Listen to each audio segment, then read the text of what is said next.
Petrol, diesel, వంట gas రేట్ల పెంపుదలకు నిరసనగా విజయవాడలో వామపక్షాల ఆధ్వర్యంలో రాస్తారోకో నిర్వహించారు.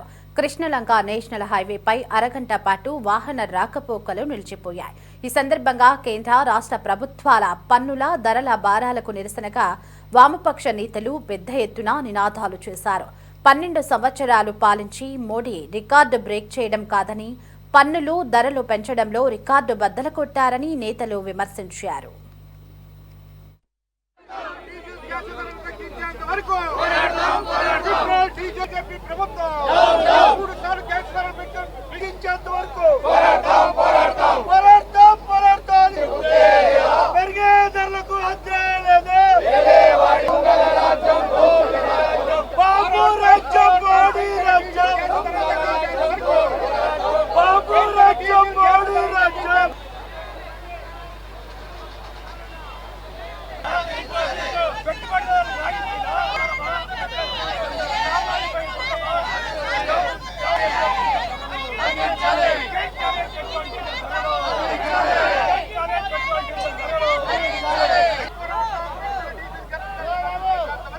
మోడీ ప్రభుత్వం 12 ఏళ్ళు అయ్యింది. 12 ఏళ్లలో ప్రజల ఆస్తులని, ప్రజల పన్నుల పేరుతో లూటీ చేశారు, నిలువు దోపిడీ చేశారు.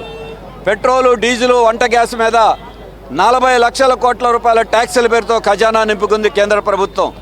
రాష్ట్రంలో వ్యాట్ పేరుతో 2,27,000 కోట్ల రూపాయలు ప్రభుత్వాలు ఇప్పటివరకు ట్యాక్సులు వేసినాయి. దీనికి ఈరోజు అంతర్జాతీయ ముడి చమురు పెరిగిందని, యుద్ధం అని కారణం చెప్తున్నారు. మోడీ అధికారంలోకి వచ్చినప్పుడు ముడి చమురు, పెట్రోలు, ముడి చమురు డాలర్ ఇవాళ ఆ రోజు $105 ఉంది ఒక బ్యారెల్, ఇవాళ $90 పడిపోయింది. అయినా రేట్లు ఎందుకు పెరిగినాయి? 400 గ్యాస్ బండ 12 ఏళ్ళలో ₹1000, పెట్రోల్ 60 రూపాయలది ₹118 అయింది, డీజిల్ 50 రూపాయలది ₹105 అయింది. డబల్ చేశారు. ఇది పన్నుల పేరుతో నిలువు దోపిడీ చేయటం తప్ప ఇంకొకటి కారణం కాదు. విమానానికి వాడే ఇంధనానికి పన్నులు తగ్గిస్తారా? రిలయన్స్ వాళ్ళు ఇతర దేశాలకు ఎగుమతి చేసుకునే పెట్రోల్కి పన్నులు తగ్గిస్తారా?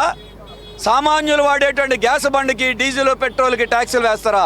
ఇదేనా మేము విధానం అడుగుతున్నాం. 12 ఏళ్ళు ఉండి ఏం చేశారంటే ఇదే జరుగుతుంది.